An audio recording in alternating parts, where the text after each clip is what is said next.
So today is our first day in Lisbon and সকাল সকাল আমরা ঘুম থেকে উঠে বের হয়ে যাই and then হালকা পাতলা নাস্তা করি and ওই দিন আমরা যে নাস্তাটা করেছিলাম সেখানে ছিল croissant and this is the worst croissant that I ever had. So after that we took the train and we went to Lisbon, the main city.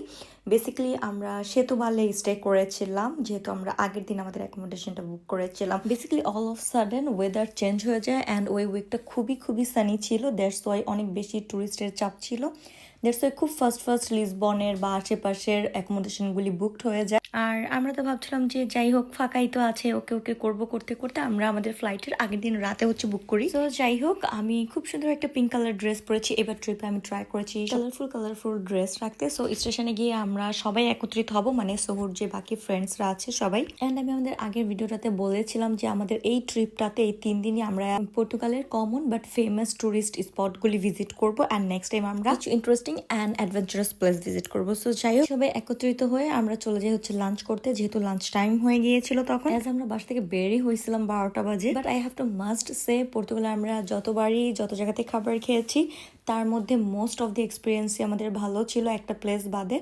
And same এখানকার লাঞ্চটা অনেক বেশি মজা ছিল। লাঞ্চের পরে আমরা লিসবনের খুবই পরিচিত একটা জায়গায় যাই, that is castle of Sao George. And পর্তুগালের রাস্তাগুলি খুবই অদ্ভুত, লাইক একবার আপনি উপরে উঠবেন, আবার আপনি নিচে নামবেন, আবার উপরে উঠবেন, আবার নিচে নামবেন, ঠিক এইরকম। আর অনেক বেশি হাঁটতে হয়েছে, আমরা হেঁটেই গিয়েছিলাম। আপনারা চাইলে টুকটুকও নিতে পারেন, যেহেতু আমরা সবাই ছিলাম, আড্ডা দিতে গিয়েছিলাম। অ্যান্ড অবভিয়াসলি ট্রাই করবেন কমফোর্টেবল শু পরতে, this is the main requirement. Seriously I also suggest that, because আমি ড্রেসের সাথে ম্যাচ করতে গিয়ে হিল পরে গিয়েছিলাম অ্যান্ড আমার খুবই অবস্থা খারাপ ছিল, দ্যাটস ওয়াই আমরা ওই প্লেসটা ভিজিটের পরে সেকেন্ড কোনো প্লেসে আগে যাইনি, আগে আমরা শু পারচেস করতে গিয়েছিলাম, দেন অনেকগুলো স্লিপার কিনছি, তারপরে আমরা সেকেন্ড স্টপে গিয়েছি। এখন চলেন এই জায়গাটার ইতিহাস সম্পর্কে কিছুটা ধারণা দিই। সো এখানকার ইতিহাসের শুরু হয় খ্রিস্টপূর্ব 6ষ্ঠ শতকে। 6ষ্ঠ শতক থেকে এখানে মানুষের বসতি গড়ে ওঠে।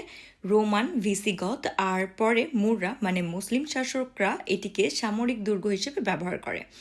11 শতকে মুররা যে দুর্গ বানিয়েছিল সেটাই আজকের কেল্লার ভিত্তি। 1147 সালে পর্তুগালের প্রথম রাজা আফোনসো হেনরিকেস ক্রুসেডারদের সাহায্যে লিসবন দখল করেন। এরপর থেকে এটি রাজাদের বাসস্থান ও রাজনৈতিক কেন্দ্র হয়ে ওঠে। 1400 শতকে রাজা জোয়াও দুর্গটি ইংল্যান্ডের রক্ষাকর্তা সাধু সেন্ট জর্জ এর নামে উৎসর্গ করেন। তখন থেকে এর নামকরণ করা হয় কাস্টেলো দু সাও জর্জ। 1500 শতকে এখান থেকেই নতুন সমুদ্র পথের অভিযাত্রা শুরু হয়। ভাস্কো দা গামার মতো নবিকরা এখান থেকে অনুমোদন নিয়ে যাত্রা করেছিল। 1600 শতকে রাজ পরিবার নদী তীরে নতুন প্রসাদে চলে গেলে এই দুর্গটির গুরুত্ব কমে যায়। 1755 সালে ভয়াবহ ভূমিকম্পে দুর্গটি প্রায় ধ্বংস হয়ে যায়। এটি সামরিক ঘাঁটি আর কারাগার হিসেবে ব্যবহৃত হয়। 20 শতকে পুনর্নির্মাণের পর আজ এটি জনপ্রিয় পর্যটন কেন্দ্র। এখানে আপনি পাবেন প্রাচীন দেয়াল ও টাওয়ার, প্রত্নতাত্ত্বিক নিদর্শন, জাদুঘর আর লিসবনের চমৎকার দৃশ্য। এটা যেহেতু অনেক উপরে তাই এখান থেকে তাকালে আপনি পুরো শহরটাই দেখতে পাবেন। একদিকে সমুদ্রের মনোরম দৃশ্য, অন্যদিকে পাবেন পুরো শহরের রঙিন চিত্র।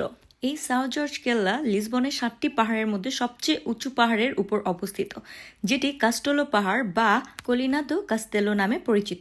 সমুদ্র পৃষ্ঠ থেকে এর উচ্চতা প্রায় 110 মিটার বা 360 ফুট। আলফামা এলাকা ও তাগুস নদীর ঠিক উপরে হওয়ায় এখান থেকে পুরো লিসবন শহরের প্যানোরামিক দৃশ্য দেখা যায়। এই ছিল সাও জর্জ কেল্লার গল্প। লিসবনে আসলে you should visit this place. আপনার যদি হাঁটার খুব এনার্জি থাকে you can walk, otherwise you can take a tuktuk. By the way এখানে কিন্তু এন্ট্রি টিকিট আছে, প্রাপ্তবয়স্কদের জন্য 15 ইউরো অ্যান্ড বাচ্চাদের জন্য হচ্ছে 12 ইউরো করে। I think it's worth it, because এখানে গেলে আপনি অনেক সুন্দর ছবি এবং ভিউ পয়েন্ট পাবেন। So that's fine. আমি এই ভিডিওটা এখানেই শেষ করব। পরবর্তী ভিডিওতে আমি নতুন কোনো প্লেস শেয়ার করার চেষ্টা করব।